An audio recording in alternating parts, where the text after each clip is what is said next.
Hi friends, welcome to క్యాసో memorial. ఈరోజు మనం 10th class pair of linear equation నుండి 3.1లో first సమ్లో first Roman నేను explain చేయబోతున్నాను. దాంట్లో సమ్ చూడండి. ఫస్ట్ సమ్ దానికి 10 students of class 10 to part in a mathematics quiz. 10 మంది స్టూడెంట్స్ మ్యాథమెటిక్స్ క్విజ్లో పాల్గొన్నారు. If the number of girls is 4 more than the number of boys.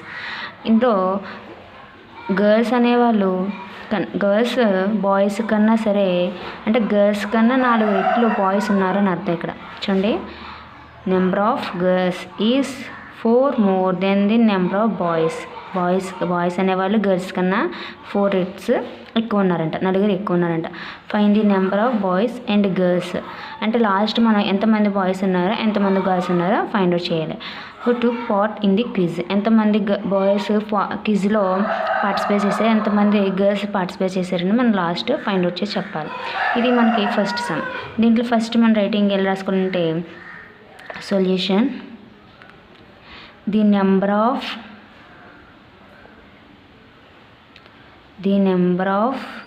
Girls. మన గర్ల్స్ని X అనుకుంటాం, బాయ్స్ని వై అనుకుంటాం, లేదా గర్ల్స్ని ఎక్స్ అనుకుంటాం. ది నెంబర్ ఆఫ్ గర్ల్స్ ఎంతమంది మనకి తెలియదు కాబట్టి, మనకి ఎంతమంది అన్నో తెలియదు కాబట్టి మనం ఎక్స్ అనుకుంటాం. తర్వాత ది నెంబర్ ఆఫ్ బాయ్స్ ఎంతమంది ఉన్నారు మనకి తెలియదు కాబట్టి దీన్ని కూడా మనం వై అనుకున్నాం. అంటే ఒకళ్ళని ఎక్స్ ఒకళ్ళని వై అని తీసుకున్నాము, ఎంతమంది తెలియదు కాబట్టి. ఓకే, ఫస్ట్ ఏమన్నాడు, టోటల్ గర్ల్స్ ఎంతమంది, మొత్తం స్టూడెంట్స్ ఎంతమంది 10 అన్నారు. మొత్తం స్టూడెంట్ అంటే మొత్తం అంటే ఏంటి, సమ్ చేస్తాం. చూడండి, టోటల్ నెంబర్ ఆఫ్ స్టూడెంట్స్ ఎంతమంది ఉన్నారు మనకి, టోటల్ నెంబర్ ఆఫ్ స్టూడెంట్స్ ఎంతమందికి 10. టోటల్ నెంబర్ స్టూడెంట్స్ ఎంతమందికి 10 కలిపితే, అంతే కదా, ఎక్స్ వై కలిపితే 10 వచ్చినాయి. అంటే మనం ఈక్వేషన్ ఎలా రాసుకోవచ్చు, ఎక్స్ ప్లస్ వై. అంటే బాయ్స్ గర్ల్స్ కలిపితేనే కదా 10 అన్నాం, అంటే ఎక్స్ ప్లస్ వై చేసాం. అంటే ఎంత వచ్చింది 10. వీళ్ళిద్దరు కలిపితే 10 మంది ఉన్నారంట, అంటే 10 స్టూడెంట్స్ ఉన్నారు. దీని ఈక్వేషన్ 1 అనుకుందాం. ఈ ఈక్వేషన్ 2. ఇప్పుడు ఏమన్నారు మనకి, గర్ల్స్ కన్నా బాయ్స్ 4 రెట్స్ ఎక్కువ అన్నాడు, అంటే 4 రెట్లు ఎక్కువగా ఉన్నారు. అప్పుడు ఏం చేస్తాం మనం, గర్ల్స్ ఈజ్ 4 more than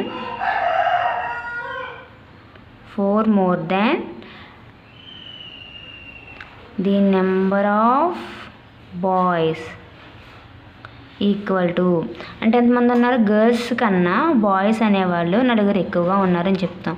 అంటే ఎక్స్ ఈక్వల్ టు, మనం ఏం చేస్తే ఇక్కడ ఎక్స్, వై అంటే ఎవరు, బాయ్స్ ఎక్కువగా ఉన్నారు 4 more than, ఈ విధంగా రాసుకోవాలి. ఇటు సైడ్ ట్రాన్స్ఫర్ చేసుకుంటే ఆర్హెచ్ఎస్ నుండి ఎల్హెచ్ఎస్ ట్రాన్స్ఫర్ చేస్తే సింబల్స్ అనేవి మారిపోతాయి. X minus y minus 4 equal to 0. దీని ఈక్వేషన్ 2 అనుకుందాం. దీని ఈక్వేషన్ 2. ఓకే, ఇప్పుడు ఈక్వేషన్ 1 అండ్ ఈక్వేషన్ 2 సమ్ చేస్తాం, సబ్ట్రాక్షన్ మెథడ్ చేస్తాం. అంటే బాయ్స్ ఎంతమంది గర్ల్స్ ఎంతమంది తెలియాలి కదా మనకి. ఇది గ్రాఫికల్గా చూపించమన్నాడు సమ్, మనకి గ్రాఫ్ కూడా ఇది చూపించాలి. ఫస్ట్ ఈక్వేషన్ ఏమో మనకి x plus y is equal to 10. రెండో equation x minus y is equal to 4. దాన్ని అటు సైడ్ ట్రాన్స్ఫర్ చేస్తే +4 అయింది. ఇప్పుడు మన సింబల్స్ మార్చుకుంటేనే వై అనేది క్యాన్సిల్ అయిపోతుంది. ఒకటి పాజిటివ్ ఒకటి నెగిటివ్ ఉంది, క్యాన్సిల్ అయిపోయింది. అంటే ఇక్కడ 2 యాడ్ చేస్తే ఎంత వచ్చింది 2x. ఇక్కడ 10 4 అంటే ఎంత వచ్చింది మనకి, ఇక్కడ తీసేస్తే 14. ఎంత వచ్చింది 14. యాడ్ చేస్తే ఎంత వచ్చింది 14. X is equal to 14. ఈ 2 అనేది ఎంత సైడ్ అయితే డివిజన్ అయిపోతుంది. మనకి ఎడిషన్ ఉంటే మైనస్ అయిపోద్ది, మైనస్ ఉంటే ప్లస్ అయిపోద్ది. అలాగే డివిజన్ ఉంటే ఇంటూ అయిపోద్ది, ఇంటూ ఉంటే డివిజన్ అయిపోద్ది. ట్రాన్స్ఫర్ చేసినప్పుడు మనకి మారిపోతూ ఉంటాయి. ఇవి 7 టైమ్స్ క్యాన్సిల్ అవుతుంది. అంటే ఎక్స్ ఎంత వచ్చింది మనకి 7. ఎక్స్ అంటే ఎవరు మనకి ఇక్కడ, గర్ల్స్ ఎంతమంది వచ్చారు, girls is equal to 7 members. Okay, తర్వాత X is equal to 7 in equation 1 లేదా 2 ఇందులోనే తీసుకోవచ్చు. తీసుకుంటే మనకి ఏమొస్తుంది, వై అనే వాల్యూ వస్తుంది. అంటే x plus y is equal to 10. X ఎంత మనకి 7 plus y is equal to 10. Y is equal to 10. ఇది ఇటు సైడ్ ట్రాన్స్ఫర్ చేస్తే -7 ప్లస్ ఉంది కాబట్టి మైనస్ అయిపోయింది. తీసేస్తే 3. వై ఎంత వచ్చింది? 3 వచ్చింది. దేర్ ఫోర్ బాయ్స్ ఎంతమంది వచ్చారు? ఎంతమంది? 3 మెంబర్స్ వచ్చారు. బాయ్స్ ఎంతమంది? 3. గర్ల్స్ 7 మెంబర్స్, బాయ్స్ 3 మెంబర్స్ వచ్చారు. ఈ విధంగా మనకి గర్ల్స్ లాస్ట్ చేసి మన గర్ల్స్ ఎంతమంది, బాయ్స్ ఎంతమంది చెప్పాం కాబట్టి సరిపోయింది. ఇప్పుడు మనం నెక్స్ట్ ఏం చేయాలి? గ్రాఫికల్గా నిరూపించాలి. మనం చేసింది గ్రాఫికల్లీ. ఇప్పుడు మనకి ఈక్వేషన్ 1, ఈక్వేషన్ 2 తీసుకున్నాం. దీన్ని గ్రాఫికల్గా ఫైండ్ అవుట్ చేయమని చెప్పారు. మన క్వశ్చన్లు అడగడం జరిగింది. అంటే గ్రాఫ్ చేయాలంటే మనకి మ్యాక్సిమం 2 పాయింట్స్ ఉంటే సరిపోతుంది ఒక్కొక్క ఈక్వేషన్కి. ఈక్వేషన్ 1 తీసుకున్నట్లయితే మనకి let equation 1 x plus y is equal to 10. X plus y is equal 10. మనం ఈక్వేషన్ సంథింగ్ ఏవైనా నెంబర్స్ తీసుకోవచ్చు. మనకి పాయింట్లో రావచ్చు, అలా సింగిల్ నెంబర్స్లో రావచ్చు, డెసిమల్ ఫామ్లో వచ్చినా సరే మనం గ్రాఫ్ చేయొచ్చు. ఓకేనా? ఫస్ట్ ఎక్స్ వాల్యూ నేను ఏం తీసుకుంటున్నాను అంటే 3 తీసుకుంటున్నాను. ఎక్స్ వాల్యూ ఎంత తీసుకుంటున్నాను? 3. ఎక్స్ అంటే 3 plus y is equal to 10. Y is equal to 10 minus 3. Y is equal to 7. Y value ఎంత వచ్చింది? 7 వచ్చింది. Next x is equal to next value 5 తీసుకుంటున్నాను. అప్పుడు ఎంత వస్తుంది మనకి? X value 5 plus y is equal to 10. Y is equal to 10 minus 5. Y is equal to ఎంత వచ్చింది మనకి? 5 వచ్చింది. అంటే మ్యాక్సిమం 2 పాయింట్స్ ఉంటే సరిపోద్ది మనకి గ్రాఫ్ చేసుకోవాలంటే. ఈక్వేషన్ 2 లెట్ ఈక్వేషన్ 2 ఏమన్నా మనకి x minus y is equal to 4. నేను ఎక్స్ వాల్యూ 0 తీసుకుంటున్నాను. ఏ వాల్యూస్ అయినా మన నచ్చిన వాల్యూ తీసుకోవచ్చు. ఇవే వాల్యూస్ తీసుకోవాలని ఏమి ఉండదు గ్రాఫ్కి. అప్పుడు 0 minus y is equal to 4. Y is equal to 4. ఇక్కడ మనకి మైనస్ వచ్చింది కాబట్టి నేను మైనస్ అనేది కామన్ తీసుకుంటున్నాను. అప్పుడు y is equal to -4. Y value ఎంత వచ్చింది? -4 అనేది వచ్చింది. Next x is equal to next value నేను 2 తీసుకుంటున్నాను. ఇప్పుడు ఏమొచ్చింది మనకి? 2 minus y is equal to 4. Minus y is equal to 4 minus 2. Minus y is equal to 2 subtraction చేస్తే మనకి 2. నేను మైనస్ కామన్ తీసుకుంటే వై -2 వచ్చింది. అంటే ఇక్కడ మనకి గ్రాఫ్ ఏ వచ్చింది? ఇక్కడ x value x comma y అనే వాల్యూ ఎంత వచ్చింది మనకి? ఎక్స్ 3 తీసుకుంటే వై 7 వచ్చింది. ఇక్కడ ఎక్స్ కామా వై అనేది ఎంత వచ్చింది మనకి? 5 తీసుకుంటే 5 వచ్చింది. ఇక్కడ ఎక్స్ కామా వై అనేది వచ్చింది మనకి? 0 తీసుకుంటే -4 వచ్చింది. ఇక్కడ ఎక్స్ కామా వై అనేది ఏమొచ్చింది మనకి? 2 తీసుకుంటే -2 అనేది రావడం జరిగింది. ఈ విధంగా మనకి వచ్చినాయి. ఈ వాల్యూస్ వచ్చినాయి. మ్యాక్సిమం గ్రాఫ్ తీసుకోవాలంటే మనకి ఇలా 2 వాల్యూస్ ఉంటే సరిపోద్ది ఈక్వేషన్కి. ఇప్పుడు మనం గ్రాఫ్ చేద్దాం. ఇది మనకి గ్రాఫ్ తీసుకోవాలి. ఫస్ట్ ఈక్వేషన్, రెండో ఈక్వేషన్ సంబంధించిన గ్రాఫ్ మనం తీసుకుంటున్నాం. ఇక్కడ చూసినట్లయితే మనకి దీన్ని ఎక్స్ యాక్సిస్ అంటాం, దీన్ని ఎక్స్ డాష్ అంటాం, దీన్ని వై యాక్సిస్, దీన్ని వై డాష్ అంటాం. ఇవి కంపల్సరీగా గ్రాఫ్కి మనం మెన్షన్ చేయాలి. ఏరో మార్క్స్ అనేవి కంపల్సరీగా పెట్టాలి. అలా పెట్టినట్లయితే మనం తీసుకునే గ్రాఫ్ అనేది రాంగ్. ఏరో మార్క్స్ ఎందుకంటే గ్రాఫ్ అనేది ఎప్పుడు కూడా ఎండింగ్ అవ్వదు. అలా ఇన్ఫినిటివ్ పాయింట్స్ అయినా మనం తీసుకోవచ్చు. కాబట్టి ఏరో మార్క్స్ కంపల్సరీగా పెట్టాలి. ఏరో మార్క్స్ తీసినట్లయితే అక్కడితో గ్రాఫ్ ఎండ్ అయిందండి. గ్రాఫ్ ఎప్పుడు కూడా ఎండ్ అవ్వదు. అలా ఇన్ఫినిటివ్ ఎన్ని పాయింట్లైనా మనం తీసుకోవచ్చు. తర్వాత మనం చేసింది స్కేల్. మనం 1 సెంటీమీటర్, దీన్ని సెంటీమీటర్ అంటాం. 1 సెంటీమీటర్కి 1 యూనిట్ అనేది పెంచుకుంటే ఏంటంటే 1 సెంటీమీటర్కి 1 యూనిట్ మాత్రం తీసుకుందాం. దాన్ని ఇక్కడ రాసినాం. X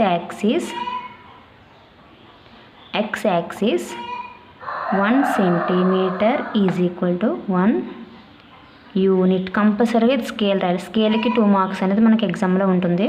and y axis 1 centimetre is equal to, ఇక్కడ కూడా వై యాక్సిస్ మీద 1 సెంటీమీటర్ని 1 యూనిట్ కింద తీసుకున్నాం. అంటే మనం ఎన్ని యూనిట్స్ అని తీసుకోవచ్చు? 2 యూనిట్స్, 3 యూనిట్స్, లేదా 5 యూనిట్స్, లేదా 10 యూనిట్స్ అనేది తీసుకోవచ్చు మనం ఒక్కొక్క సెంటీమీటర్ని. స్కేల్ అయితే రాయిస్తాం.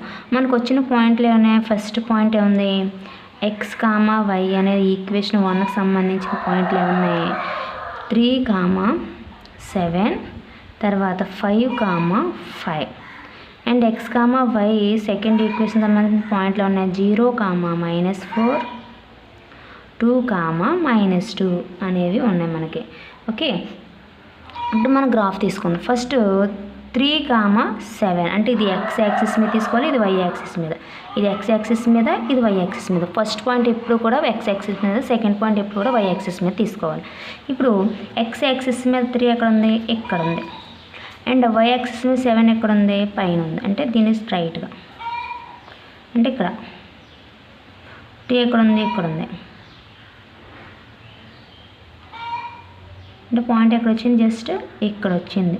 ఇదేంటి మనకి 3,7 అని పాయింట్ వెంటనే రాసేయాలి. తర్వాత నెక్స్ట్ వచ్చేటికి 5,5 ఎక్స్ యాక్సిస్ మీద 5 ఎక్కడ ఉంది? నెక్స్ట్ 5 ఎక్కడ ఉంది? వై యాక్సిస్ మీద ఇక్కడ ఉంది. అంటే ఇది జస్ట్ ఇక్కడ వచ్చింది పాయింట్. అంటే 5,5 ఫస్ట్ ఈక్వేషన్ అయిపోయింది. తర్వాత రెండోది ఎక్కడ ఉంది మనకి? రెండో ఈక్వేషన్ సంబంధించిన 0,-4 ఎక్స్ యాక్సిస్ మీద 0 ఎక్కడ ఉంది? ఇక్కడ ఉంది. ఇది ఎక్స్ యాక్సిస్కి వై యాక్సిస్కి కామన్ మనకి. అండ్ 4 ఎక్కడ ఉంది? -4 ఇక్కడ ఉంది. అంటే ఇక్కడ వచ్చింది పాయింట్. ఇది 0,-4.